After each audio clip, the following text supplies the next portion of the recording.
संतानम सिद्धां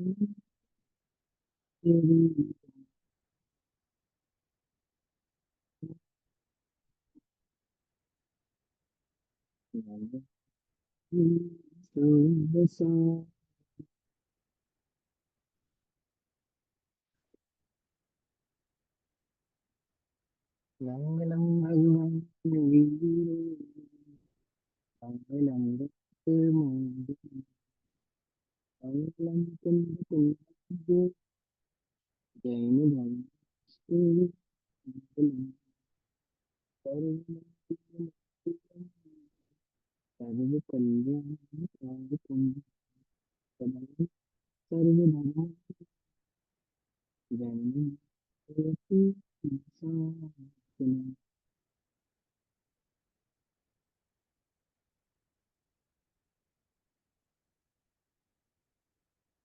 सर्वव्यापी कचेद्रूप स्वरूपाय परात्मनि स्वोपलब्धि प्रसिद्धाय ज्ञानानंदमणि।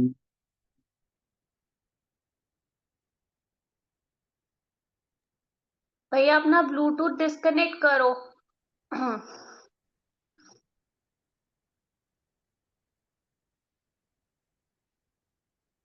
ब्लूटूथ सभी डिस्कनेक्ट को कर दो, आवाज नहीं आ रही सभी बिल्कुल। सभी को कम आ रही है क्या?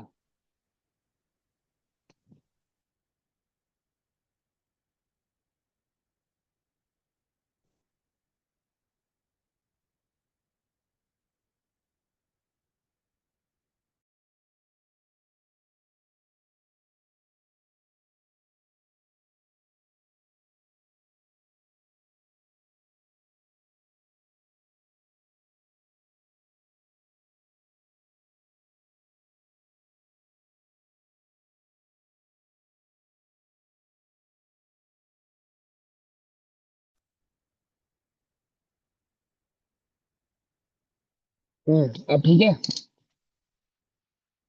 ठीक है ना? ओम नमः शिवाय। शुरू करते हैं। तो अपने दोपहरकालीन स्वाध्याय का विषय चल रहा है श्री प्रचन सारजी परमागम। श्री प्रचन सारजी परमागम का स्वाध्याय हम सभी आचार्य अमृत चंद्र देव द्वारा रचित तत्व प्रदीपिका तथा आचार्य जयसेन देव द्वारा रचित तात्पर्य वृत्ति टीका के आधार से कर रहे हैं। भाव चल रहा है ज्ञान तत्व प्रज्ञापन के अंतर्गत शुभोपयोग अधिकार, और शुभोपयोग अधिकार में 80 नंबर की गाथा का स्वाध्याय आज हम सभी करेंगे।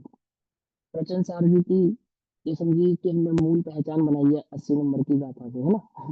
80 नंबर की गाथा सबसे फेमस गाथा है, और ये जीव के मोह के विलय की गाथा है, अर्थात मोह नाश की गाथा है ना? भैया मोह के आवाज आपकी क्लियर नहीं है। आवाज नहीं ठीक आ रही, आप एक बार ब्लूटूथ डिस्कनेक्ट करो, हटा दो के बोलो ब्लूटूथ के बिना। नहीं आएगी फिर आवाज, मुझे लगता है कि आज पता नहीं क्या प्रॉब्लम ठीक है। आ रही है भैया वॉइस मेरे को। नहीं आ रही कहाँ यार, गाती इतनी इंपॉर्टेंट है, आवाज नहीं ढंग से आएगी, समझ ही कुछ नहीं आना। हाँ, नहीं आ रही आवाज, ठीक नहीं है। भवि भागन वच जोगी वशाय है सिस्टम तो। अब ठीक है आवाज? हाँ एकदम बढ़िया। चलो चलो ठीक है। तो 198 नंबर का पेज है, गाथा नंबर 80 है। भाव चल रहा है। आचार्य देव कहते हैं मैंने मोह को नाश करने की कमर कस ली है। कमर कस के अब मोह के नाश करने के उपाय को बतलाते हैं। वह मोह दो प्रकार का है, दर्शन मोह और चारित्र मोह। तो यहाँ इस गाथा से मोह को अभाव करने की प्रक्रिया शुरू होने वाली है। 80 नंबर की गाथा में मोह का अभाव नहीं होगा, 80 नंबर की गाथा से मोह की प्रक्रिया के अभाव का भाव शुरू होगा। आई समझ में बात? एक गाथा में मोह अभाव नहीं होगा, यहां से शुरू होगी। ये तो शुरुआत की गाथा है कि उस मोह को अभाव कर किया जो जाएगा वो कैसे किया जाएगा, उसमें रॉ मटेरियल क्या लगेगा। क्या समझे? समझे? जब किसी चीज को बनाना है तो उसका एक रॉ मटेरियल है ना, उसकी एक स्कीम है ना। यहाँ पे अभाव है, शत्रु की सेना का अभाव करना है, तो शत्रु की सेना का अभाव करने के लिए एक रूपरेखा बनाई जाएगी। शत्रु कैसा है, उसकी शक्ति कैसी है, वो कहाँ से वार कर रहा है, मैं कौन हूँ, मेरी शक्ति कैसी है, मेरे पास क्या है जो शत्रु के पास नहीं है, और मैं किस रणनीति से उस शत्रु का अभाव कर सकता हूँ। समझ में आई बात? नहीं समझ में? मोह राजा है अपनी सेना के साथ उसने चैतन्य राजा पर चढ़ाई की है। अब चैतन्य राजा ये विचार विमर्श कर रहा है अपने मंत्रियों के साथ बैठकर कि इस मोह की सेना का अभाव करना है, तो किस रणनीति से इस मोह की सेना का अभाव होगा। तो चतुर मंत्री कहता है कि प्रभु, इस मोह की सेना को अभाव करने के लिए हमें क्या क्या चाहिए, क्या क्या चाहिए, क्या होना चाहिए, हमारा बेसिक्स क्या होना चाहिए, इतना तो हमें चाहिए ही चाहिए। यदि ये माल पानी हमारे पास मौजूद है, पकड़ में बात, तो इस मोह की सेना का अभाव हम चुटकियों में कर सकते हैं। आई बात समझ में? नहीं समझ? यदि यदि अभाव करना है तो अपने पास राइट उपकरण होने चाहिए ना, सही उपकरण होने चाहिए ना, है ना। तो वो सही उपकरण क्या है, वो सही मार्ग क्या है जिससे इस मोह की सेना का अभाव होगा। कमर कसी हमने मोह की सेना का अभाव करने के लिए, तो अब रणनीति तैयार होने जा रही है। 80 नंबर की गाथा में रणनीति बनाई जाती है कि किस प्रकार से इस मोह की सेना का अभाव होगा। अब कहते हैं, देखो क्या लिखा है, ये जो मैंने आपको कहानी बताई ना रणनीति की, ये आचार्य देव ने यहाँ लिखी है, यही बात लिखी है। देखो उन्होंने लिखा, अब वह यह उपाय सोचता है। लिखा ना, उपाय सोचता है। क्या उपाय सोचता है? कि मैं किस प्रकार उस मोह की सेना का अभाव करूंगा, वो चैतन्य राजा ये उपाय सोचता है। तो राजा जब उपाय सोचता है तो मंत्रियों से विचार विमर्श करता है, नहीं करता है? कहाँ है चैतन्य राजा का मंत्री? कि हे उपादेय को जानने वाला वो जो ज्ञानोपयोग है, वो उस चैतन्य राजा का मंत्री है। क्या समझे? सही गलत का निर्णय कौन कराता है? राजा को ये कौन ज्ञान कराता है कि ये सही है राजन, ये गलत है। मंत्री का कितना हक होता है मालूम? राजा अगर कोई फैसला दे दे तो उसे बदलने की ताकत यदि किसी के पास है तो किसके पास है? क्या मंत्रिमंडल के पास है। मंत्रिमंडल का मंत्रालय खड़ा होकर राजा के फैसले का विरोध कर सकता है? कर सकता है, नहीं कर सकता है? ये तो कहानी है। वास्तव में तो राजा ही मंत्री है, मंत्री ही राजा है। ज्ञान ही आत्मा है, आत्मा ही ज्ञान है। पर वह आत्मा अपने हे उपादेय भाव से ये विचार करता है। क्या विचार करता है? अब यह उपाय सोचता है कि मुझे मोह की सेना को कैसे जीतना चाहिए। आगे ना बात, है ना। ये विचार करता है कि मुझे उस मोह की सेना को कैसे जीतना चाहिए, क्या क्या होना चाहिए मेरे पास कि मैं उस मोह की सेना को जीत लूंगा। तो मैं जीतना है मोह की सेना को, जीतना है। तो अब रॉ मेटेरियल से शुरू करते हैं बात को, बेसिक से, बिल्कुल शुरुआत से, कि सर्वप्रथम तो हे राजन, यदि तुम्हें मोह की सेना को जीतना है तो जो जान दियर हंतम है, सबसे पहले तो तुम अपने प्रबल मित्र राजा की ओर देखो। क्या? हमारा प्रबल मित्र राजा कौन है?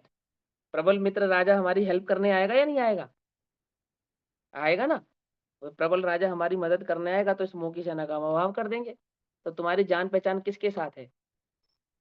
प्रबल प्रबल प्रबल राजा बतलाओ कि तुम्हारे मंडल में तुम्हारे साथ प्रबल राजा कौन है जो तुम्हारे इस मोह की सेना को अभाव करने में तुम्हारी मदद कर सकता है। तो मंत्रिमंडल कहता है कि जो जान दी अरहंतम दब्बत गुणत पज्जयते हिम।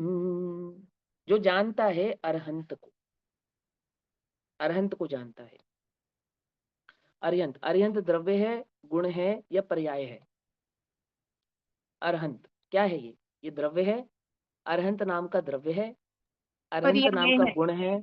हाँ, पर्याय अरहंत नाम की पर्याय है। समझ में आई बात? ध्यान से सोचना, एक एक पॉइंट ध्यान से समझना, गाथा का भाव समझना हो तो।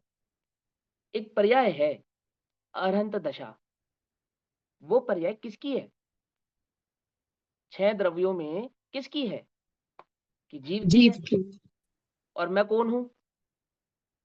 मैं भी जीव हूं। और मोह की सेना का अभाव करके जिस जीव ने उस मोह की सेना का अभाव किया है, जिसने उस मोह की सेना पर विजय पाई है, वो जीव के भाव से प्रकट पर्याय कौन है? अरिहंत पर्याय है। और मुझे भी इस मोह की सेना का अभाव करना है। जब मैं इस मोह की सेना का अभाव करूंगा तो मैं क्या प्रकट करूंगा? मुझे भी वो अरहंतपना प्रकट होगा। तो कहते हैं कि इस राजा को, इस मोह की सेना को पहले भी कोई हरा चुका है। इस मोह की सेना को पहले भी कोई हरा चुका है। कौन है वो अरहंत है।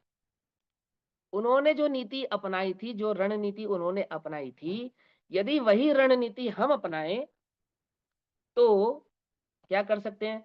इस मोह की सेना का अभाव कर सकते हैं। जो जान दी अरहंतम दब्बत गुणत पज्जयते हिम, द्रव्य से, गुण से और पर्याय से जो उन अरहंतों को भली प्रकार से जानता है, पहचानता है। सो सो जान दिया पाणम, वह अपने को भी जान सकता है, अपने स्वभाव को भी जान सकता है, अपने स्वरूप को भी जान सकता है। वो अपने को जानकर, अपनी शक्ति को जानकर उस मोह की सेना का अभाव कर सकता है। सो जान दी अपाणम मोह खलु जादी तस्य लयम। आई वो समझ में? वो इस मोह की सेना का अभाव कर सकता है। ये मोह क्या है? क्या है ये मोह? कौन है ये मोह? किसे कहते हैं मोह? अब मोह किसे कहते हैं ये थोड़ा सा आप पढ़ें, उसके बाद हम ये 80 नंबर की गाथा के भाव को विशेष भाव से समझ सकते हैं। 83 नंबर की गाथा में ये मोह क्या है ये बतलाया। एक बार 83 नंबर की गाथा खोलो, गाथा नंबर 83 पे वो क्या लिखा है? 208 नंबर का पेज है, हिंदी पढ़ लेते हैं सीधा सीधा। द्रव्यादिक में मूढ़ भाव हो, जीवों को यह मोह कहो, इसी मोह के वश हो प्राणी, राग द्वेष कर शोभित हो। अर्थात द्रव्य यानी कि मोह दो प्रकार का ना, दर्शन मोह और चारित्र मोह। तो चारित्र मोह तो इस दर्शन मोह के कारण ही प्रकट होने वाला एक भाव है, इसी का एक भाई बंधु है। मूल बात समझने, द्रव्य मोह के विषय में क्या कहते हैं? द्रव्यार्थिक, द्रव्यादिक में मूढ़ भाव हो, जो द्रव्य के स्वरूप को नहीं जानता है, वह जीवों को यह मोह कहो। जीवों का यही एकमात्र मोह है। मोह किसका नाम है? द्रव्यादिक, अर्थात द्रव्य गुण पर्याय के स्वरूप को नहीं जानना, यही मोह है। अब मोह को अभाव करने के लिए 80 नंबर की गाथा में पहली शर्त क्या है? जो जानता है द्रव्य गुण पर्याय को। किसके द्रव्य गुण पर्याय को? बोले अरहंत के द्रव्य गुण पर्याय को। बोले अरहंत के ही द्रव्य गुण पर्याय को क्यों? किसी और के द्रव्य गुण पर्याय को क्यों नहीं? बोले अरहंत, पहली बात तो अरहंत वो जीव की ही अवस्था है जो तू स्वयं है। पहली बात तो ये। दूसरी बात, ये वो अवस्था है जिसने उस मोह का अभाव किया है। अभाव किया है, ये वो अवस्था है। यदि तू उसके भाव को भली प्रकार से जान जाए, समझ जाए, पहचान जाए, तो तुझे अपने द्रव्य गुण पर्याय का स्वरूप भली प्रकार से ज्ञात हो जाएगा। और अपने द्रव्य गुण पर्याय का स्वरूप भली प्रकार से ज्ञात होना मतलब क्या? बोले यही तो मोह का नाश करना है। क्या कहा? मोह की नाश करने के लिए हमें किसी युद्ध के मैदान में नहीं जाना है, कोई तलवार नहीं उठानी है, क्या समझे, कोई तीर नहीं चलाने हैं। क्या करना है? सिर्फ द्रव्य गुण पर्याय के स्वरूप को भली प्रकार से समझना है। यदि आपने द्रव्य गुण पर्याय के स्वरूप को भली प्रकार से जान लिया, पहचान लिया, फिर क्या होगा? बोले जान लिया, बोले हाँ, बोले हो गया मोह का नाश। क्या समझे? क्षयोपशम ज्ञान नहीं। जिसने द्रव्य गुण पर्याय के स्वभाव को, स्वरूप को जान लिया, जो जान दी, जान लिया, उसका क्या हुआ? उसके मोह का विलय हो गया। पकड़ में ही बात, नहीं पकड़ में? समझे? अब देखो क्या कहते हैं। जो जाने अरहंतों को गुण द्रव्य और पर्याय पने, वह जाने अपने आत्म को मोह विनष्ट अवश्य करे। वो अपने आत्मा को जानकर मोह को अवश्य ही विनष्ट करता है। आत्मा को जानने की क्या विधि है? कि द्रव्य गुण पर्याय के स्वरूप को जानना ही आत्मा को जानने की विधि है। और उस द्रव्य गुण पर्याय की जो प्योरेस्ट फॉर्म है, दर्शाने वाली जो फॉर्म है, वो कह रहे वो अरहंत पर्याय है, अरहंत दशा है। ठीक। हाँ मोहित भाई, क्या पूछना है आपको? बोलो। सिद्ध भगवान के द्रव्य गुण पर्याय को जानने का क्यों नहीं भाव आता, मतलब वो क्यों हाँ, नहीं द्रव्य गुण पर्याय में सिद्ध भगवान को जानने का परिणाम क्यों नहीं लिया इसमें? पहला आंसर ये है कि अरहंत में गर्भित है। पहली बात तो ये है। अरहंत कहने का मतलब ये नहीं है कि वहां सिद्धों को नहीं लिया, वो गर्भित ही बात है। फिर भी दूसरी बात यह है कि तू अपने को यहाँ पे सदेही भाव से विराजमान है ना, और अर्यंत भी वहां पे सदेही भाव से विराजमान है। तो ये क्वेश्चन कर सकता है कि सिद्धों के पास तो देह ही नहीं है, उनकी बात छोड़ो, उनसे मेरी तुलना कैसे करते हो? तो बोले अरहंतों के पास तो है ना, या उनके पास नहीं है?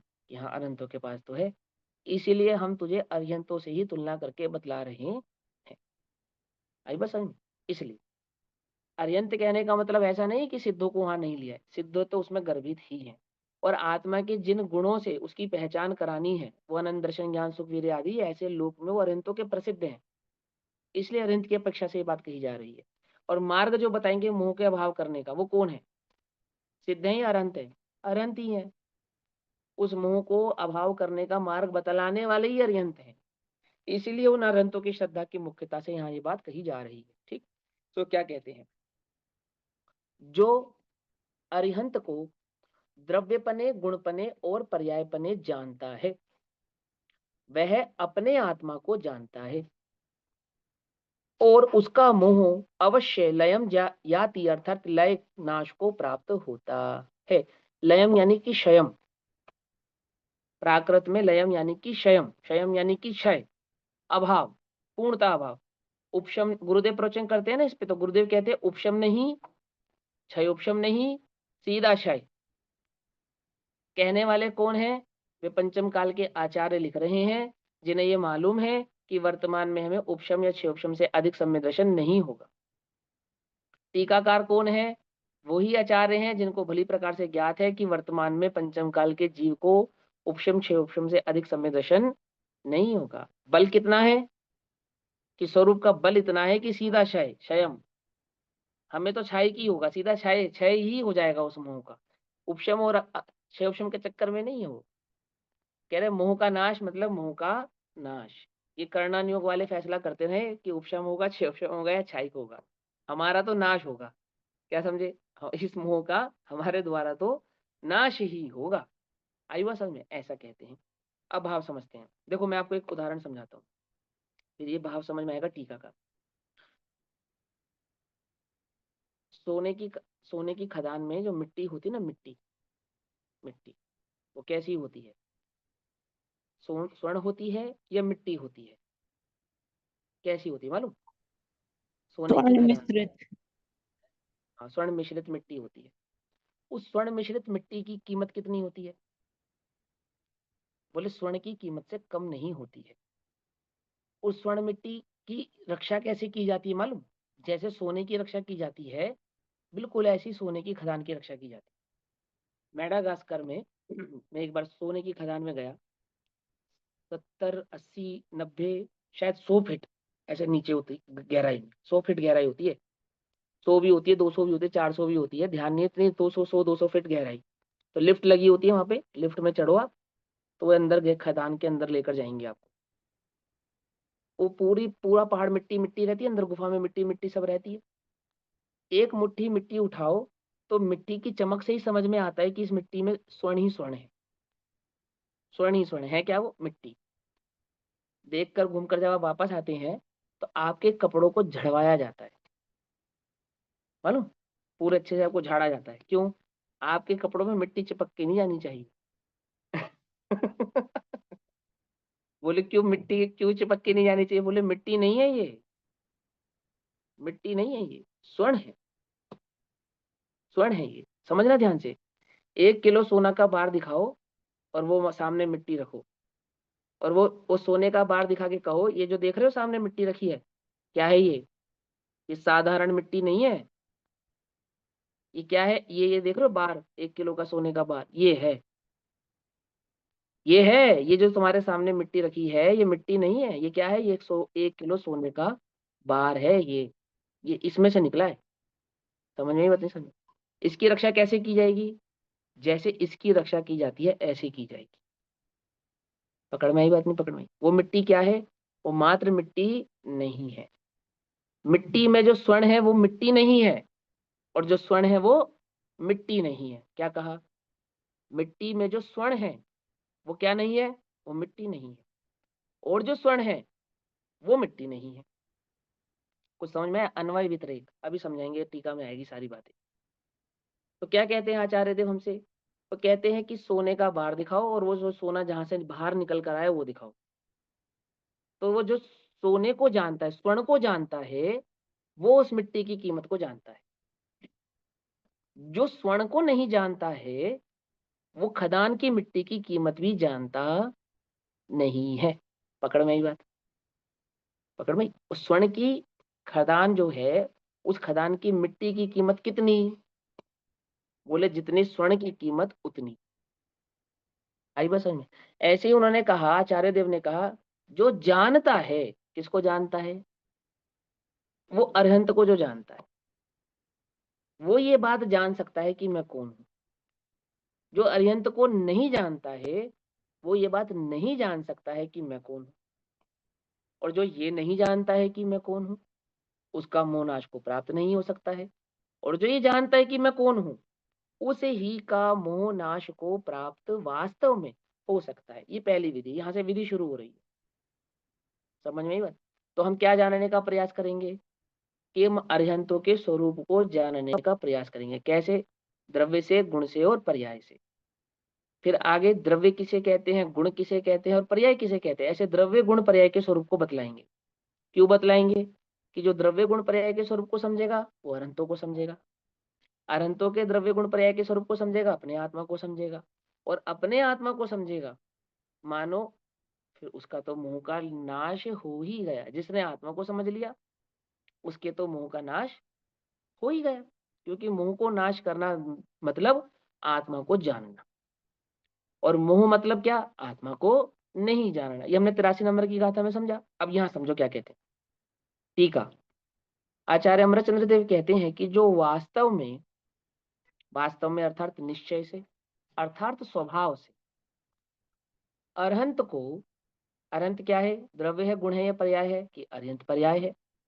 कि अरहंत पने की जो पर्याय प्रकट हुई, उस अरहंत पने में जो वो स्वर्ण की बार क्या है? 1 किलो का सोना था ना बार, वो क्या है? वो स्वर्ण की पर्याय है। समझना ध्यान से। वो मिट्टी में क्या था? वो भी एक पर्याय थी। ये क्या है? ये भी एक पर्याय है। लेकिन उस मिट्टी और इस बार में अंतर, अंतर क्या है? कि पर्याय की अपेक्षा से अंतर होने पर भी द्रव्य अपेक्षा से कोई अंतर नहीं है। वही मूलभूत द्रव्य जो उस मिट्टी में पड़ा था, वही मूलभूत द्रव्य यहाँ सोने की बार में प्रकट हुआ है। पकड़ में ही बात? पकड़ में ही? वो बार क्या है? वो एक पर्याय है। सोने का जो बिस्कुट है वो क्या है? एक पर्याय है। ये उदाहरण कहाँ आया? इसी प्रवचन सार जी में द्रव्य गुण पर्याय के स्वरूप को समझाते समय ये उदाहरण देंगे जो मैं अभी आपको दे रहा हूँ। ये स्वर्ण वाला, कि वो जो स्वर्ण है, अरहंत पना क्या है? वो स्वर्ण पना है, यानी 1 किलो सोने का बिस्किट। और वो जो बिस्किट जहां से बना, जिस मिट्टी में से बना, वो मिट्टी क्या है? कि जैसे ही एक पर्याय है वैसे वो भी एक पर्याय है। लेकिन इन दोनों में जो मूलभूत रॉ मटेरियल है, वही स्वर्ण वहां है और यही स्वर्ण यहाँ है। समझ आई बात? देखो क्या कहते हैं, अरहंत, अरहंत को द्रव्य रूप से, अरहंतों का द्रव्य क्या है? कि अरहंतों का द्रव्य जीव है। 6 द्रव्यों में आत्मा है या जीव द्रव्य है? आत्मा उनका। हाँ, जीव है ना, जीव द्रव्य है। तो जो अरहंतों को द्रव्य रूप से, अरहंत रूप से नहीं, अरहंत को द्रव्य रूप से, जो अरहंत को अरहंत रूप से जानते हैं वे नहीं, अभी घबराना नहीं, अरहंत को द्रव्य रूप से जो जानते हैं। तो हम अरहंत को देखेंगे और द्रव्य रूप से देखेंगे, तो अरहंत का द्रव्य क्या है? अरहंत का द्रव्य जीव है। समझे? मैं हूं, वो अरहंत रूप से, मैं संसारी रूप से, वे अरहंत रूप से, मैं मनुष्य रूप से। पकड़ में ही बात? नहीं पकड़ में? वे अरहंत रूप से, मैं स्त्री पुत्र आदि के रूप से। तो जो अरहंत को द्रव्य से जानते हैं, तुम अपने को कहां से जानते हो? जो अरहंत को अरहंत पने से जानते नहीं, समझना ध्यान से बात को। जो अरहंत को द्रव्य पने से जानते हैं, जो अपने को द्रव्य पने से जानते, तुम्हारा द्रव्य कौन सा है? जीव द्रव्य है। अरहंत को देखो, उनका द्रव्य कौन सा है? जीव द्रव्य है। जो अरहंत को द्रव्य पने से, गुण रूप से, गुण रूप से, गुण रूप से क्यों कहा? कि कौन से द्रव्य हैं वो? द्रव्य तो वहां 2 हैं। अरहंत अवस्था में द्रव्य तो 2 हैं। कौन कौन से हैं? एक जीव है, एक पुद्गल है। देह को भी अरहंत कहते हैं। कहते नहीं कहते और जीव भी है। तो हम कौन से द्रव्य की बात कर रहे हैं? वो जो उनका वास्तविक मूलभूत भाव है। तो वह मूलभूत भाव जानने के लिए उसके गुण का भी लक्षण आपको मालूम होना चाहिए। लक्षण से लक्ष्य का ज्ञान होता है। तो वहां अरहंत किसको कहा जा रहा है? कि भले ही अरहंत एक पर्याय का नाम है और अरहंत पर्याय एक व्यंजन पर्याय का नाम है। ध्यान से समझना, थोड़ा सा मुश्किल लगे तो मुझे बताना, बट इतना जितना मैं समझा रहा हूँ उतना बहुत जरूरी है, इसलिए समझा रहा हूँ। जो बहुत जरूरी नहीं है मैं वो बात लूंगा भी नहीं। समझे? अरहंत पर्याय क्या है? व्यंजन पर्याय है। व्यंजन पर्याय, व्यंजन पर्याय माने क्या? वो दो द्रव्यों से मिली जुली पर्याय है। वहां पे अरहंतपना देह में भी है और वहां अरहंतपना आत्मा का भी है। हम यूं ही किसी को अरहंत नहीं कहते। आत्मा के आश्रित होकर क्या हम मुनियों को अरहंत कह सकते हैं? क्या हम आचार्यों को अरहंत कह सकते हैं? नहीं कह सकते। और अगर मात्र केवल ज्ञान की अपेक्षा से अरहंत कहे तो सिद्धों को भी अरहंत कह दो, उनको भी नहीं कह सकते। अरहंत कहने के लिए हम चार आघाती और चार घाती दोनों की सिद्धि करते हैं। करते नहीं करते? बोलो। जिनके चार घाती कर्मों का तो अभाव हुआ है लेकिन चार अघाती कर्मों का अभाव नहीं हुआ है। तो चार अघाती कर्म जिनका अभाव नहीं हुआ है वो देह अपेक्ष सापेक्ष हैं या आत्म सापेक्ष हैं? बोलो। दे जिन चार दे अघाती सापेक्ष है। का अभाव, हाँ, अभाव नहीं हुआ है वो देह सापेक्ष है, ये आत्म सापेक्ष तो नहीं है। और उस सापेक्षता के बिना हम उस जीव को, उस द्रव्य को, उस भाव को या उस पर्याय को अरहंत नहीं कहते। तो जो अरहंत पर्याय हुई वो दो द्रव्यों से मिली हुई पर्याय है ना। और अरहंत को हमने द्रव्य से जानना। तो कौन से द्रव्य से जानना? जीव द्रव्य से जानना या पुद्गल द्रव्य से जानना? तो बोले वो गुणों से भी जानो। अरहंतों को गुणों से भी जानो। कौन से गुण से जाने हम अरहंत को? कौन कौन से गुण हम अरहंत के कहेंगे और कौन से गुण अरहंत के हम नहीं कहेंगे? तो बोलेंगे वो जो घाती कर्मों के अभाव से प्रकट हुए हैं वो तो है अरहंत के वास्तविक गुण। और जो आघाती कर्मों के सद्भाव से विद्यमान है, जैसे कि समौशरण, देवदुन्दुभी, देह, सुंदर देह, सुवासित पवन, तीन छत्र, 64 चमर, सो इंद्र, ये इससे नहीं, ये अरहंतों के गुण नहीं है। ये किसके गुण है? ये जो चार घाती कर्म, अघाती कर्म विद्यमान है ये उसके सापेक्ष हैं। कुछ देवकृत हैं, कुछ पुण्यकृत हैं, कुछ तीर्थंकर प्रकृति के उदय के कारण हैं। पकड़ में आई बात? नहीं पकड़ में? समझ आई बात? कुछ देह के अतिशय हैं, 34 अतिशय हैं, है ना। कुछ देवों के द्वारा किए गए हैं। भगवान के द्वारा कौन कौन से किए गए हैं? समूह शरण में वो कौन कौन से लक्षण हैं जो सीधे सीधे भगवान के द्वारा ही किए गए हैं, अन्य के द्वारा नहीं किए गए हैं? मालूम? अनंत चतुष्टय। कि वो लक्षण नहीं है। पकड़ना ध्यान से, उल्टा नहीं पकड़ना। जो भगवान के द्वारा किया गया हो, उल्टा नहीं पकड़ना, बड़े ध्यान से समझना, बारीकी से। केवल ज्ञान। दिव्य ध्वनि, दिव्य ध्वनि वो भी क्या नहीं है? वो वास्तविक लक्षण नहीं है जो भगवान के द्वारा किया गया है। तो वास्तविक लक्षण कौन सा है भगवान का? गुण से जानना ना। अनंत को द्रव्य रूप से। कौन से द्रव्य रूप से? कि द्रव्य की पहचान करने के लिए गुण रूप से। पकड़ में ही बात? नहीं पकड़ में? तो गुण रूप से कौन कौन से गुण है जो भगवान के डायरेक्ट है? अनंतों के ही कह सकते हैं। हम कौन से द्रव्य की बात कर रहे हैं? कि वो अनंत दर्शन यानी कि दर्शन गुण, अनंत ज्ञान यानी कि ज्ञान गुण, अनंत सुख, अनंत वीर्य यानी कि चारित्र वीर्य आदि गुण। वो उस द्रव्य के वास्तविक लक्षण हैं जहां से उस द्रव्य को आपने पहचानना है। पकड़ में बात? यानी कि ज्ञान, दर्शन, सुख और वीर ये गुण हैं जिनसे हमें अरहंतों की पहचान करनी है। पकड़ में बात? वो अरहंत पर्याय अर्थात वो जीव द्रव्य और उस जीव द्रव्य के ज्ञान, दर्शन, सुख, वीर आदि गुण। तो जो वास्तव में निश्चय से क्यों लगाया? ये शब्द ना लगाते आप निश्चय से तो तुम अरिहंत तो देह को भी कहते हैं। अरहंत तो तीर्थंकर कर्म प्रकृति या अरहंत कर्म प्रकृति या चार घातीय कर्मों के अभाव होने पर जो दशा प्रकट हुई उसको भी कहते हैं, उसको भी कहते हैं। और तुम उससे मिलान करने लगे तो गड़बड़ हो जाएगी। हो जाएगी या नहीं हो जाएगी? यदि उससे मिलान करने लगे और उससे स्वरूप समझने लगे तो स्वरूप समझ में नहीं आएगा, फिर तो बड़े सारे दोष खड़े हो जाएंगे, फिर तो अनंत जगत में अनंत के गुणों वाले कितने ही जीव सिद्ध हो जाएंगे, मायावी आदि कितने हैं वो सब सिद्ध होने लगेंगे। समझ में नहीं आती समझ में? तो क्या कहते हैं, जो वास्तव में अरिहंत को निश्चय से यानी कि जो वास्तविक द्रव्य है वो जीव द्रव्य, उसकी वो जो अरिहंत पर्याय प्रकट हुई है गुण रूप से और पर्याय रूप से जानता है। पर्याय किसको कहना? वो जो प्रकट अवस्था हुई, ज्ञान की जो प्रकट अवस्था हुई केवल ज्ञान रूप, ऐसे ही दर्शन की जो अवस्था प्रकट हुई केवल्य दर्शन रूप, आनंद रूप, सुख रूप, स्थिरता रूप, वो जो पर्याय प्रकट हुई उन पर्यायों से जो उन अनंत भगवान को जानता है। अब ये तो है स्थूल वर्णन, थोड़ा सा इसमें सूक्ष्म चल रही है कि वो जो द्रव्य है जीव द्रव्य, उस जीव द्रव्य का जो वास्तविक लक्षण है गुण, यानी कि ज्ञान दर्शन सुख वीर्य आदि भाव, और जो उसकी पर्यायगत योग्यता है। पर्याय भाव है ना, द्रव्य उत्पाद व युक्त द्रव्य, उत्पाद व युक्त सत्य और सत्य द्रव्य से लक्षण, ठीक है ना, है सत्य। तो कौन कौन से सत्य है? वहां तीन सत्य हैं, एक द्रव्य सत्य, एक गुण सत्य और एक पर्याय सत्य। जो उन भगवान को द्रव्य सत्य से, गुण सत्य से और पर्याय सत्य से समझ सकता है, जान सकता है, पहचान सकता है, वही वास्तव में अपने आत्म भाव को द्रव्य गुण और पर्याय भाव से जान सकता है और समझ सकता है। कैसे जान सकता है, कैसे समझ सकता है, उसका विस्तार करते हैं। पर्याय रूप से जानता है, वह वास्तव में अपने आत्मा को जानता है। वास्तव में यानी कि वह निश्चय से अपने आत्मा को जानता है। अब ये जो सबसे इंपॉर्टेंट लाइन है, सबसे ज्यादा जरूरी लाइन है, क्योंकि दोनों में निश्चय से अंतर नहीं है। कैसी गजब बात करते हो, दोनों में निश्चय से अंतर नहीं है।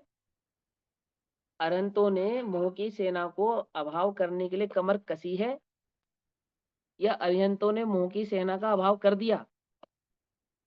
क्या कहा? और मैंने मोह की सेना का अभाव करने की कमर कसी है, या मेरी मोह की सेना का अभाव हो गया? बोलो। आप कहते हो निश्चय से अंतर नहीं है, मुझ में और उनमें निश्चय से अंतर नहीं है। अभी मैं केवल ज्ञान हूँ, केवल ज्ञान है मेरे पास, अनंत ज्ञान अनंत सुख अनंत दर्शन अनंत वीर्य है मेरे पास, और उनके पास तो अनंत दर्शन अनंत ज्ञान अनंत सुख अनंत वीर्य है, और आप कहते हो निश्चय से अंतर नहीं है। ये कैसा गजब की बात करते हो कि तुम समझे नहीं हमने तुमसे क्या कहा। तुमने फिर गड़बड़ करी। क्या गड़बड़ करी? हमने कहा द्रव्य से, गुण से और पर्याय से। कौन से द्रव्य गुण पर्याय से? जो सत स्वभाव वाला द्रव्य गुण पर्याय भाव है। ये तो आपने हमसे कहा ही नहीं, और हमने कहा है, सुनो ध्यान से, देखो हम क्या कहते हैं। क्योंकि दोनों में निश्चय से अंतर नहीं है, और अरहंत का जो स्वरूप है अंतिम ताव को प्राप्त सोने के स्वरूप की भांति। क्या कहा? स्पष्ट किया ना आगे। निश्चय से अंतर नहीं है, निश्चय से अंतर नहीं है, और सुनो, अभी पूरी बात नहीं हुई, अभी पूरी बात नहीं हुई, रुको। इतनी बात सुन के मत जाना, निश्चय से अंतर नहीं है और और मतलब कि अभी बाकी है, अभी बात पूरी नहीं हुई। और स्वरूप, और अरहंत का जो स्वरूप है, स्वरूप माने जो उनकी प्रकट पर्याय है, वो कैसी है कि वो अंतिम ताव को प्राप्त, यानी कि जो सोने को शुद्ध करते हैं ना मिट्टी में से, तो जो अंतिम बार जो उसका शुद्धिकरण होता है 16वां ताव कहते हैं उसको, अंतिम ताव को प्राप्त सोने के स्वरूप की भांति, जिस प्रकार अंतिम ताव पर सोना शुद्धिकरण को प्राप्त होता है, उसकी उसकी तरह परिशिष्ट अर्थात सर्व प्रकार से स्पष्ट है। इसलिए उनका ज्ञान होने पर सर्व आत्मा का ज्ञान होता है। क्या कहा? ये जो हमारे हाथ में सोने का बिस्कुट है, यदि तुम इस सोने के बिस्कुट की कीमत भली प्रकार से समझते हो, इसकी वैल्यू को भली प्रकार से जानते हो, इस स्वर्ण को भली प्रकार से जानते हो, तो तुम इस खदान की मिट्टी की कीमत और इसकी वैल्यू जान सकते हो, समझ सकते हो। यदि तुम्हें इस ये प्योरेस्ट फॉर्म के सोने की ही खबर नहीं है, समझ नहीं है, कीमत नहीं मालूम, इसका स्वरूप नहीं मालूम, तो खदान की मिट्टी के उस स्वर्ण भाव को तुम समझ सकते नहीं। तुम्हारे लिए जगत में जैसे अन्य खदानों की मिट्टी है, ऐसी ही ये स्वर्ण के खदान की मिट्टी है। पकड़ में ही बात नहीं? पकड़ में क्या लिखा? ये लाइन लिखी ना इन्होंने, मैंने अपने मन से बोली है। क्या लिखा उन्होंने? आचार्य अमरचंद्र देव कहते हैं कि अरहंत का स्वरूप अंतिम ताव को प्राप्त सोने के स्वरूप की भांति, अंतिम ताव मतलब वो जो प्योरेस्ट फॉर्म सोने की निकलकर तैयार हुई, उसकी तरह क्या है? परिशिष्ट, यानी कि स्पष्ट है। स्पष्ट है, शुद्ध सोना है, शुद्ध स्वर्ण है। जो उस शुद्ध स्वर्ण को नहीं जानेगा, पहचानेगा, समझेगा, वो स्वर्ण जहां से प्राप्त होता है, उस खदान की कीमत को वह कैसे समझ सकता है, कैसे पहचान सकता है, उसको उसकी खबर कैसे हो सकती है? क्या कहते हैं? परिशिष्ट सर्व प्रकार से स्पष्ट है, इसलिए उसका ज्ञान होने पर, किसका ज्ञान होने पर? उस शुद्ध सोने का ज्ञान होने पर सर्व आत्मा का ज्ञान होता है, यानी कि आत्म स्वभाव का ज्ञान होता है। सर्व आत्मा का मतलब सभी आत्माओं का, या यूं कहो सर्व प्रकार से आत्मा का, यानी आत्मा के संपूर्ण भाव का ज्ञान होता है। किसको होता है? जो उन अरहंतों के स्वरूप को भली प्रकार से जानता है और पहचानता है। क्योंकि वो अरहंत कैसे हैं? वो अरहंत पहले इस मिट्टी में ही थे। समझे या नहीं समझे? ये 4 गति 84 लाख योनियों में ही थे, और 4 गति 84 लाख योनियों में से बाहर निकलकर ये बने, अरिहंत बने। बने या नहीं बने? इसी भाव को आचार्य कुंद देव ने 7 तत्व, 9 तत्वों में छुपी हुई एक ज्ञान ज्योति, 9 तत्वों में छुपी हुई एक ज्ञान ज्योति की मुख्यता से कहा। और वो 9 तत्वों में छुपी हुई ज्ञान ज्योति को यहाँ, उसी ज्ञान ज्योति को यहाँ पर्याय अपेक्षा से कह रहे हैं। क्या कहा? 9 तत्वों में छुपी हुई इस ज्ञान ज्योति को वहां किस अपेक्षा से कहा था? द्रव्य अपेक्षा से कहा था। 9 तत्वों में छुपी हुई इस ज्ञान ज्योति को यहाँ किस अपेक्षा से कह रहे हैं? वही का वही, बिल्कुल वही का वही भाव यहाँ पर किसकी अपेक्षा से बतला रहे हैं? पर्याय की अपेक्षा से बतलाएंगे, प्रकट भाव की अपेक्षा से बतलाएंगे। वो देखो वो प्रकट हुई, ये जो ज्ञान ज्योति प्रकट हुई है ना अरहंत और सिद्धों के रूप में, ये कहाँ छुपी हुई थी? कहाँ थी? बोले जहां तू अभी है यही थी, और जो तू है वही है। वो ज्ञान ज्योति भी वही है, उससे अलग कुछ नहीं है। ये अरहंत अवस्था क्या है? बोले यही वो प्योरेस्ट फॉर्म है जिसकी हम बात कर रहे हैं। और जो तू है, क्या कहते हैं? जो वास्तव में तू है। अब क्या कहते हैं आगे? सो द्रव्य क्या है? हमें अरहंतों के स्वरूप को द्रव्य गुण पर्याय से समझना है। सो द्रव्य क्या है? तो कहते हैं वहां अन्वय द्रव्य है। अन्वय अर्थात जिसका कभी वय ना हो, सो अन्वय। सिंपल। तो वो कौन है जिसका कभी वय नहीं होता? बोले वो द्रव्य है, अर्थात वो ध्रुव है, जिसको तुमने ध्रुव के नाम से जाना, जिसको तुम ध्रुव के नाम से अब जानोगे, पहचानोगे, समझोगे। ऐसा वो जो द्रव्य है, ध्रुव स्वभाव है, वह कैसा है कि उसका कभी वय होता नहीं है। 6 द्रव्यों में जीव एक द्रव्य है, और वह जीव द्रव्य 4 गति 84 लाख योनियों में अनादि काल से भटक रहा है, अनंत काल तक भटकेगा। एक इंद्रिय आदि पर्यायों में गया, स्वर्ग आदि के देवता भी बना, नरक आदियों में सजा को भी प्राप्त हुआ, मारा गया, कूटा गया, पीटा गया। मनुष्य आदि गति में भी आया, मान अपमान को भी सहा, त्रिंच आदि गति में बोझा भी ढोया, परंतु कभी उसका वय नहीं हुआ, अर्थात वह अन्वय को प्राप्त नहीं।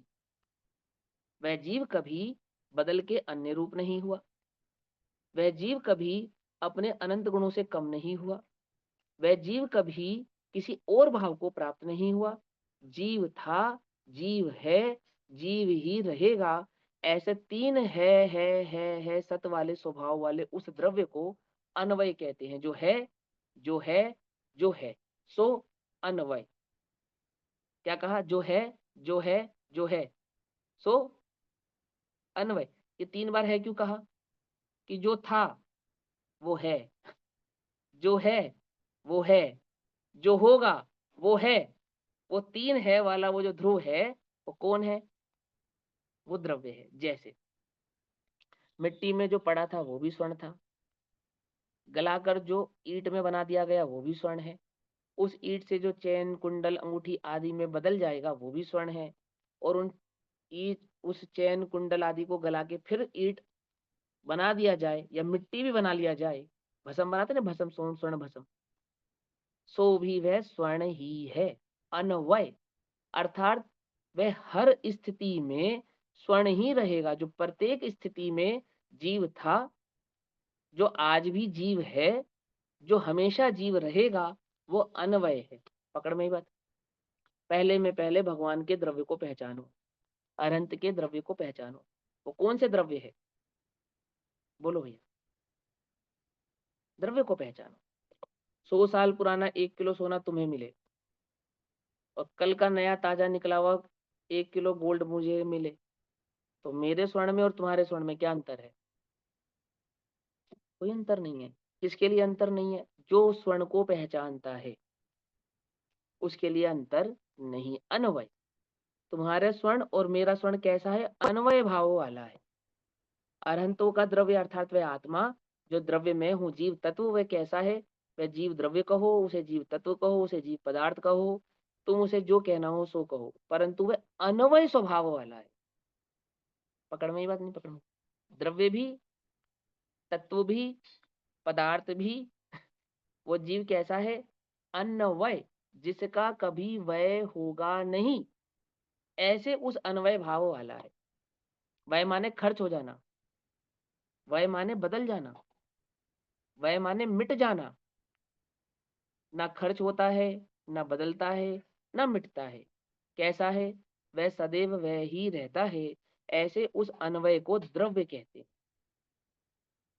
फिर जो अन्वय का विशेषण अर्थात गुण है, क्या है?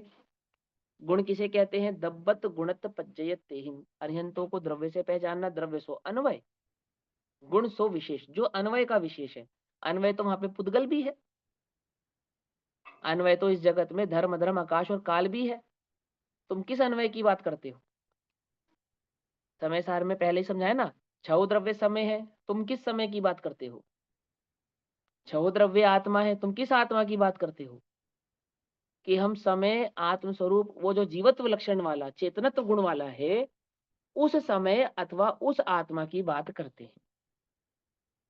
हम यहाँ किसी द्रव्य की बात करते हैं क्योंकि अनंत पने से प्रकट, तो वहां पुद्गल के भी कुछ ऐसे लक्षण हैं जिन्हें हम अनंत कह रहे हैं, और जीव के भी कुछ ऐसे लक्षण हैं जिसको हम अनंत कह रहे हैं। तो वहां दो द्रव्य है ना, पुद्गल भी है और चैतन्य भी है। कौन से द्रव्य की बात करते हो? बोले गुण से पहचानो, गुण से। जीव गुण, जीव लक्षण, चैतन्य लक्षण वाला जो वो द्रव्य है, उसकी हम बात करते हैं। भैया विशेष पुद्गल को उस अंधे क्यों बोला? पुद्गल है को अंधे क्यों कहा? जो पुद्गल द्रव्य नहीं है। एक द्रव्य अपेक्षा से अंधे है, लेकिन पुद्गल का व्यय तो होता है ना। पर्याय का व्यय होता है। जीव का जैसे व्यय होता है पर्याय अपेक्षा से, ऐसे ही पुद्गल का बदलना पर्याय है। ठीक है ना? पुद्गल तो सदैव पुद्गल ही रहेगा ना। एक सिंगल पुद्गल परमाणु को पुद्गल कहते हैं, अन्य सभी भावों को तो पुद्गल की पर्याय कहते हैं। स्कंद क्या है? पुद्गल है या पर्याय है? दो पुद्गल परमाणु मिले तो वो पुद्गल है या पर्याय है? पर्याय। पर्याय है। समझे? और उसमें जो रॉ मटेरियल है, उस पर्याय का जो रॉ मटेरियल है, वो तो पुद्गल ही है। पकड़ में बात। 32 या 22 प्रकार की प्रकृतियां होती है ना, 22 या 23 प्रकार की पुद्गल की, 23 23 23 प्रकार की 23 23 पुद्गल होती होती है। 23 हाँ चलो, आप देख लेना, दो चार ऊपर नीचे घटाए बढ़ाए, अपने को तो सारी छोड़नी है। अपने को ये बताना है कि वो वो सारी की सारी का जो रॉ मटेरियल है वो पुद्गल ही रहता है। ऐसा है ना? जैसे प्रकृतियां बदलती हैं, तो आहारक प्रकृति बदल के, जैसे विश्व शोकचे होती है ना, वो बदल के कभी आहारक रूप भी हो जाती हैं। आहारक भी प्रकृतियां ऐसी होती हैं जो बदल के कारमान रूप हो जाती हैं। मालूम? आहारक सदैव आहारक रहती हैं ऐसा नहीं। आहारक बदल के कारमान भी हो जाती हैं, कारमान बदल के आहारक हो जाती हैं, कुछ तेजस हो जाती हैं। तेजस भी अपने स्कंद से विच्युति होकर और अन्य प्रकृति रूप हो जाती है। ऐसा वो पुद्गल का पूरा विधान है। इतना परिणमन होने पर भी वे सदैव पुद्गल ही रहते हैं। ऐसा ऐसा है ना? आई समझ में? चलो, अब यहाँ कहते हैं अन्वय, जिसका कभी वय ना हो, अर्थात जो जो है वो वही रहे, सदैव सत भाव है भाव वाला रहता है, उसे द्रव्य कहते हैं। और उस अन्वय का जो विशेषण है वो गुण है। तो हम किस अन्वय की बात करने वाले हैं? बोले जे चेतन तो जिसका लक्षण है, उस अन्वय की बात करने वाले। चेतनत्व, ज्ञान, दर्शन, सुख, वीर्य जिसका लक्षण है, हम उन अरिहंतों की बात कर रहे हैं। देव दुंदुभी, 3 उंगल ऊपर, 3 छत्र, 64 चंवर आदि जिनके लक्षण हैं, हम उन अरिहंतों की बात नहीं कर रहे हैं। समझे नहीं समझे? जिनके शरीर में पसीना नहीं आता, हम उन अरिहंतों की बात नहीं कर रहे हैं। तो किन अरिहंतों की बात कर रहे हैं? वो जो केवल्य ज्ञान, केवल्य दर्शन, केवल्य सुख, वीर्य आदि भाव से सुशोभित हैं, हम उन अरिहंतों की बात कर रहे हैं। लक्षण, गुण, तो विशेषण गुण है। और अब ये सबसे इंपॉर्टेंट चीज, अन्वय के व्यतिरेक 100 पर्याय हैं। तो अन्वय क्या था? अन्वय क्या था? जो ध्रुव कभी है। नहीं बदलता, वो अन्वय था, ध्रुव था। और उसका जो व्यतिरेक है अर्थात ध्रुव है का उस नाम द्रव्य पूरा। का जो बदलना है वो व्यतिरेक पर्याय का है। अर्थ कि जो कैसी व्यय बात हो रहा है? है। व्यतिरेक का अर्थ जो व्यय हो रहा है। हाँ, जो व्यय हो रहा है उसका नाम व्यतिरेक है। समझना ध्यान से, अन्वय का व्यतिरेक 100 पर्याय है। तो कहते हैं अन्वय का 100 व्यतिरेक। कैसी बात करते हो? कभी तो कहते हो जिसका कभी वय ना हो वो द्रव्य है, और कहते हो अन्वय में व्यतिरेक 100 पर्याय है। तो अन्वय में कभी व्यतिरेक होता है? कि अन्वय में व्यतिरेक होता है, पर अन्वय का व्यतिरेक नहीं होता है। क्या कहा? अन्वय में व्यतिरेक होता है, अन्वय का व्यतिरेक नहीं होता है। क्या मतलब? कुंडल से चेन बन सकती है, चेन से अंगूठी बन सकती है, लेकिन कुंडल, चेन और अंगूठी के बनने और बिगड़ने में स्वर्ण का कुछ भी बनता बिगड़ता नहीं है। कितना साधारण सा लक्षण है, बोलो। 8 वर्ष के बालक के भी समझ में आए? कुछ मुश्किल है? अन्वय का व्यतिरेक मुश्किल है? कैसा है आत्मा? दूध जैसा है या स्वर्ण जैसा है या हीरे जैसा है?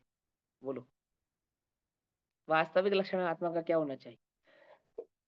लोक में यदि उस आत्मा की उपाधि मैंने समझाने के लिए उदाहरण लिया भी जाए, तो दूध के उदाहरण वाला आत्मा सही सटीक होगा, स्वर्ण के उदाहरण वाला आत्मा सटीक होगा, या हीरे के उदाहरण वाला आत्मा सटीक होगा? बोलो। स्वर्ण वाला।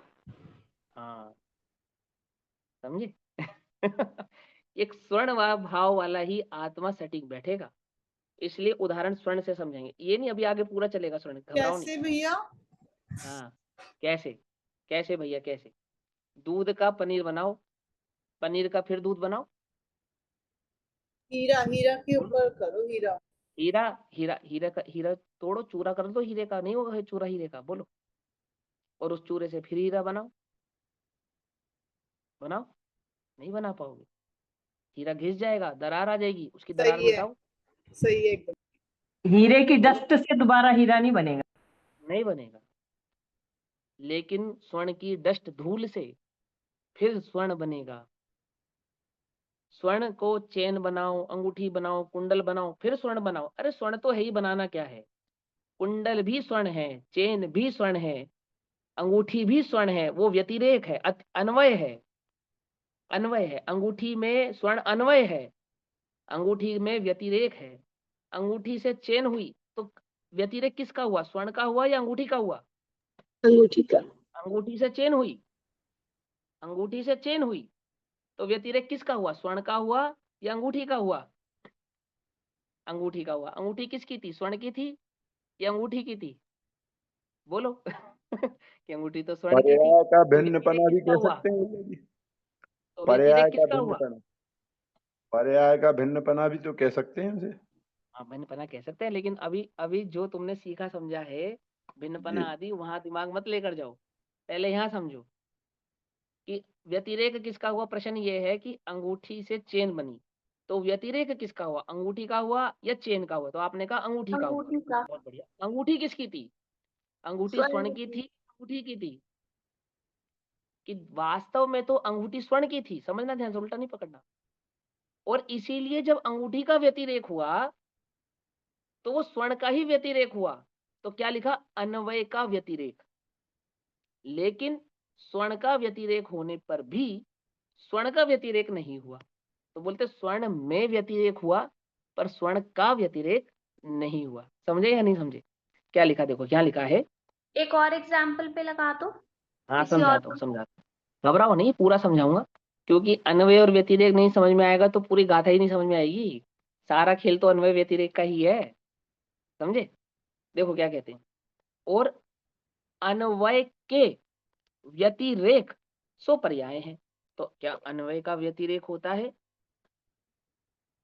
बोले जो अन्वय है ना, द्रव्य ध्रुव भगवान आत्मा चैतन्य, उसकी जो 4 गति 84 लाख रूप योनिया जो दशा हो रही है, उस 4 गति 84 लाख रूप जो दशाएं हैं उनको व्यतिरेक कहते हैं, अर्थात द्रव्य की पर्याय को व्यतिरेक कहते हैं। अभी तो स्थूल उदाहरण दे रहा हूँ, अभी इसको सूक्ष्म भाव से समझना है आपको। पहले स्थूल स्थूल समझ लो, मोटा मोटा, फिर इसके वास्तविक व्यतिरेक भाव को समझाऊंगा। ठीक?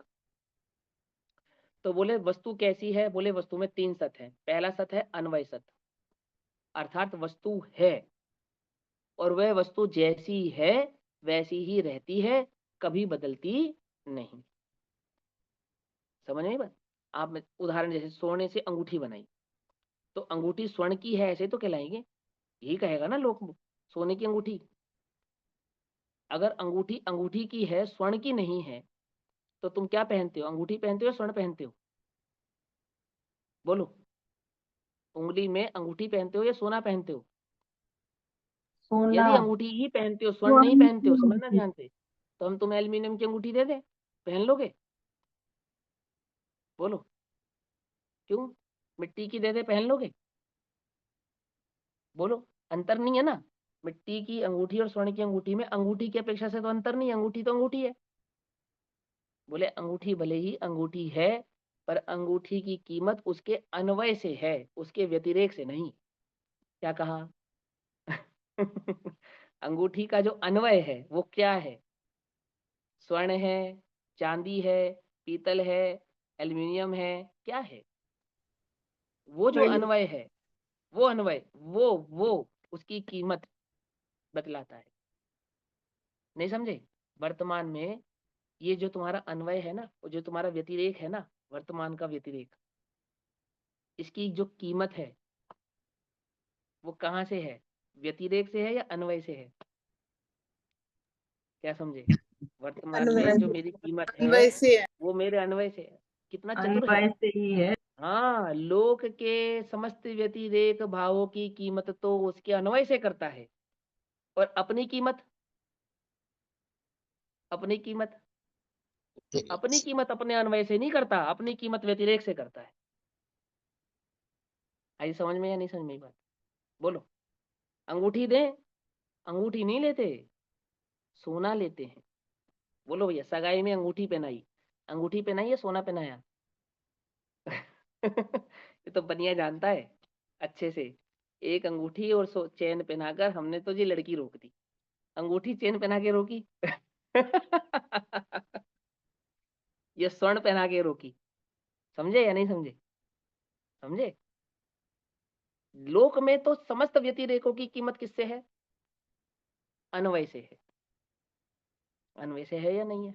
बोलो भैया, बोलो। पनीर, पनीर है ना, पनीर, वो अन्वय से उसकी कीमत है या व्यतिरेक से उसकी कीमत है? नहीं समझे तो मैं समझाता हूँ। देखो, जैसे जैसे आर्टिफिशियल पनीर बनता है ना आजकल, पनीर तो खाने की चीज सिंपल सी। पनीर किसको कहते हैं? बोले वो सफेद सफेद होता है, स्पंजी सा होता है और खाने में टेस्टी लगता है, और उसको पनीर कहते हैं। या वो जो दूध से बनता है उसको पनीर कहते हैं। कुछ अंतर है या नहीं? अंतर है।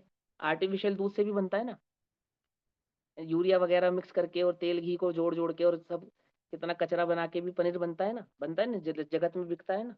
तो किसकी कीमत है? कि पुलिस पकड़ती है, छापा पड़ता है, जुर्माना लगता है, सजा होती है, तो अन्वय की दृष्टि से होती है या व्यतिरेक की दृष्टि से होती है? बोलो, जो सजा होती है, जो जुर्माना लगता अन्वय की है, दृष्टि से। अन्वय की दृष्टि से होती है। उसका जो रॉ मटेरियल अन्वय यानी कि दूध, वो जो पनीर बना है, पनीर है, उसका जो वास्तविक गुण है वो वही होना चाहिए जो दूध का है। कुछ समझ में नहीं समझे? मैंने जगत की कोई छोटी से छोटी और बड़ी से बड़ी कोई चीज हो, उसकी कीमत बोलो भैया। जगत में घड़ा बिकता है, या मिट्टी का घड़ा, सोने का घड़ा, चांदी का घड़ा, पीतल का घड़ा, कौन सा घड़ा बिकता है बोलो? ये घड़े तो भैया सारे बिकते हैं, पर कीमत अन्वय से होती है। मिट्टी के घड़े की कीमत और पीतल के घड़े की कीमत में जो कीमत का डिफरेंस है, अंतर है, वो कौन डिसाइड करेगा? व्यतिरेक या अंतर? घड़ापना या वो घड़ा जिससे बना वो? क्या अन्वय। समझे? तो घड़ा अन्वय। जिससे बना, अन्वय से। हाँ, अन्वय। अन्वय यानी कि वो जो उसका रॉ मटेरियल था। ये जो तुम्हारी प्रकट पर्याय है, इसकी कीमत किससे है? जीव से। हाँ, वो बोले कि द्रव्य से, गुण से और पर्याय से समझना हमें अर्हंतों को और खुद को निश्चय से हम समान है, ये समझाना है, ये समझाना है, समझना जरा ध्यान से। जो समझाना है अन्वय का व्यतिरेक। पर्याय किसको कहते हैं? पर्याय किसको कहते हैं? अन्वय के व्यतिरेक को पर्याय कहते हैं। अर्थात जो द्रव्य है, उस द्रव्य का जो परिणमन है, उस द्रव्य का जो परिणमन है, द्रव्य के उस परिणमन का नाम पर्याय है। जो पर्याय यानी कि जो व्यतिरेक उस द्रव्य का नहीं है। क्या समझे? नहीं समझे? अनंत पने में जो व्यतिरेक है, वो किस व्यतिरेक की बात हम करेंगे? कि हम उस व्यतिरेक की बात तो करेंगे जिसका संबंध उस अन्वय से होगा, यानी कि द्रव्य से होगा। लेकिन उस पर्याय की बात नहीं करेंगे जिसका संबंध उस अन्वय यानी कि द्रव्य से नहीं होगा। तो स्थूल स्थूल से कौन कौन से ऐसे संबंध है पर्यायों के? तो बोले वो दिव्यधनी, शरीर आदि, 64 लक्षण जो अन्य अन्य लक्षण हैं, 32 दोष जो टाले गए हैं, देवकृत जो अतिशय आदि हैं, उनसे तो उसकी पहचान नहीं करेंगे, उस अन्वय की यहाँ पे बात नहीं करेंगे। लेकिन उस अन्वय की बात करेंगे जिसका सीधा सीधा संबंध उस व्यतिरेक यानी कि द्रव्य से है। उस द्रव्य के व्यतिरेक भाव के जो लक्षण है कौन कौन से हैं? ज्ञान, दर्शन, सुख, वीर्य, चारित्र गुण आदि हैं। उन गुणों की पर्यायों की तो यहाँ पे बात होगी और अन्य किसी पर्याय की बात यहाँ पर नहीं हो। तो 3 चीजें समझाई उन्होंने। पहले में क्या कहा कि एक द्रव्य है जिसका नाम जीव है। उस वो जीव द्रव्य की हम बात कर रहे हैं, वो हमने गुणों से डिसाइड करा कि चैतन्य लक्षण आदि वाला जो द्रव्य है उसकी यहाँ बात हो। और उस द्रव्य में उन गुणों में जो निरंतर होने वाला व्यतिरेक यानी कि परिणमन है, उस परिणमन को यहाँ पर क्या कहते हैं? व्यतिरेक स्वभाव पर्याय है। तो मैं एक द्रव्य हूं या नहीं हूं? बोले हाँ हूं। गुणों का धारी हूं या नहीं हूं? बोले हाँ हूं। और वो व्यतिरेक मुझ में हो रहा है या नहीं हो रहा है? बोले हाँ हो रहा है। उनमें हो रहा है या नहीं हो रहा है? कि हाँ हो रहा है। समझ में बात? नहीं समझ में? अब जो व्यतिरेक का विस्तार है वो कर जाएगा आगे। वैसे तो समय हो गया, फिर भी मैं एक लाइन पढ़ देता हूँ, बाकी चर्चा हम कल करेंगे। कहते हैं वहां अन्वय द्रव्य है, अन्वय का विशेष सो गुण है, और अन्वय का जो व्यतिरेक अर्थात भेद है सो पर्याय है। सर्वतः विशुद्ध भगवान अर्यंत में, विशुद्ध भगवान अर्यंत में अर्थात जिस द्रव्य की हम बात कर रहे हैं, उस द्रव्य की जो प्योरेस्ट अवस्था प्रकट हुई अर्यंत भाव से। ठीक है ना? स्वर्ण का उदाहरण दिया ना, 16वें ताव से में अरहंत के स्वरूप का ख्याल करने पर जब हम अरहंतों को भली प्रकार से ध्यान से देखते हैं, किस अरहंत की बात कर रहे हैं हम? जीव लक्षण वाले गुण वाले अरहंत की बात कर रहे हैं। अन्य लक्षण और गुण वाले अरहंत की बात हम नहीं कर रहे। हम जिस अरहंत पर्याय की बात कर रहे हैं वो अरहंत पर्याय, वो जो जीव द्रव्य वाला अरहंत, उस जीव द्रव्य में ज्ञान दर्शन सुख वीर्य आदि गुण वाला अरहंत, और उन ज्ञान दर्शन सुख वीर्य आदि की जो पर्याय केवल ज्ञान आदि भाव से प्रकट हुई वो अरहंत। ये तो समझ में आ रही है ना तुम्हें? बोले हाँ। इसका तीनों जीव तीनों प्रकार युक्त समय को, अर्थात एक ही समय में ये जीव इन तीनों प्रकार से युक्त है या नहीं है? जिस समय वो द्रव्य है उसी समय वह गुण और उसी समय उसका व्यतिरेक उपस्थित है या नहीं है? उपस्थित है ना? ये बात ध्यान से समझना, ये बिल्कुल एज इट इज पूरी की पूरी कहानी यही चलने वाली है आगे तक, सिर्फ इस गाथा तक नहीं, आगे सभी गाथाओं में ये भाव समझाएंगे आपको, ध्यान से समझना। जीव तीनों प्रकार युक्त समय को अर्थात द्रव्य गुण पर्याय मय निज आत्मा को अपने मन में जान लेता है, समझ लेता है। जिसने उस 1 किलो सोने की बार को भली प्रकार से समझ लिया, परख लिया, जान लिया, देख लिया, वो उस खदान की मिट्टी को एक झटके में समझ जाता है, पहचान जाता है, जान लेता है। अब उसे उस खदान में मिट्टी नहीं स्वर्ण दिखाई देता है। समझना ध्यान से। ऐसे उन्होंने क्या कहा कि वह एक ही समय में अर्थात जीव के द्रव्य गुण पर्याय भाव को भली प्रकार से जान लेता है। कौन? जो उन अरिहंत भगवान के स्वरूप को भली प्रकार से जान लेता है, समझ लेता है और देख लेता है। तो अब उसके विस्तार को आगे समझेंगे। हाँ मोहित भैया, आपको क्या पूछना वो पूछो, फिर विराम देते हैं। ये मन से कहा है यहाँ पर, मति श्रुत ज्ञान से जान लेता है, यही भाव है ना, मति श्रुत ज्ञान से, क्योंकि मन से अपने मन से जान लेता है। देखो, मन से जान लेता है, यहाँ पे मन से जान लेता कहने का मतलब यह है कि जैसे भैया ने तो बता ही दिया कि मति श्रुत ज्ञान से जान लेता है। क्योंकि छद्मस्त को समझा रहे हैं ना, छद्मस्त को, तो छद्मस्त के ज्ञान का ही दूसरा नाम मन है। ठीक है ना, वहां छद्मस्त के ज्ञान का ही नाम मन है। समझ में आई बात? अब वो तो उसके विस्तार को तो हम भली प्रकार से पहचानते ही हैं कि वो मति श्रुत रूप है, आदि आदि रूप है, क्योंकि ज्ञान प्रज्ञापन में उसका डिटेल पहले ही कर चुके हैं कि किस ज्ञान को मति श्रुत कहना, किसको शायिक कहना, किसको केवल कहना, आदि आदि भाव तो समझा ही चुके हैं। वो तो गर्भित बात है। अर्थात जो मन से जान लेता है, अर्थात अपने वर्तमान ज्ञान से जान लेता है, अपने वर्तमान ज्ञान से जो अरिहंतों के स्वरूप को भली प्रकार से समझ लेता है, जान लेता है। अब जानने का एक अर्थ मात्र जानना नहीं है, अनुभव करना भी है। समझे नहीं समझे? तो वो गर्भित बात है कि कैसे जानना, कैसे अनुभूति करना, कैसे क्या करना, वो सारा डिटेल वहां पे समझाएंगे। अभी तो इतनी इतनी बात समझो कि तीन चीजें बोली, अन्वय, अन्वय का लक्षण और अन्वय का व्यतिरेक। ये तीन भाव से वहां द्रव्य को जानना यानी अरिहंतों को जानना, और जो जानता है वह अपने आत्मा को जान लेता है। बाकी भाव समय अनुसार। ओम नमः सिद्धेभ्यः। भैया हाँ दीदी चलो बोलो। मैं आपसे बाद में निज निधि निज में बताई, यह अनंत उपकार है, उसके लिए जिनवाणी माँ को वंदना शतबार है। नमो हरिहंताणम, नमो सिद्धाणम।